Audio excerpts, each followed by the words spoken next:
May 18, 2025. Wala naman something special sa araw na to, pero dahil weekend, naisipan ko magbike paakyat ng Antipolo. Hindi ito yung unang beses na umahon ako pataktak, pero ito yung unang beses na na-experience kong magbike na may mga kasama. Wow, may plot twist.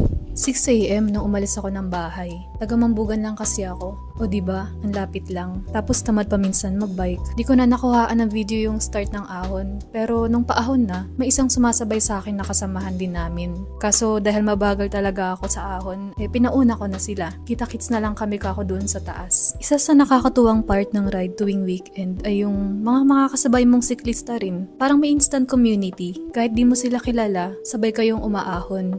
Sabay niyong nilalabanan yung gravity. Gravity? Pagdating sa may Paddy's Point, ayun na, may namimitik na agad. Isa yan sa motivation ko, promise. Di man ako mabilis umahon, basta may pitik lumalakas.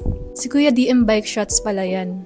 Follow nyo page niya, baka nandun rin makakuha nyo. Sa Cloud9 na kami nagkita-kita ulit. Buti chill lang yung ride, walang pressure. After konting pahinga, tuloy na kami papuntang Taktak. Ito na yung masayang part kasi mostly pababa na. Wala na masyadong padyak, puro hangin at mga puno na rin. Pagkarating namin sa pinagmisahan street ng Taktak, sunod-sunod pala yung mga photographers doon. First time ko lang kasi makadaan. Usually, kasi sa daang bakal route ako Tapos ayun, picture dito, picture doon. Sa dulo ng ride, nag-breakfast at coffee kami sa food park. Chill at kwentuhan lang. Nakalimutan pa naming mag-picture, kaya sa labas na kami nakapag-group pic. Inatouch ko lang dito yung action cam ko sa likod ng jeep, buti hindi tumakbo.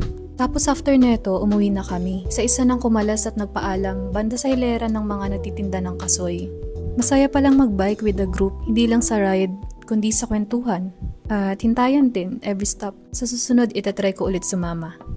Ayun lang.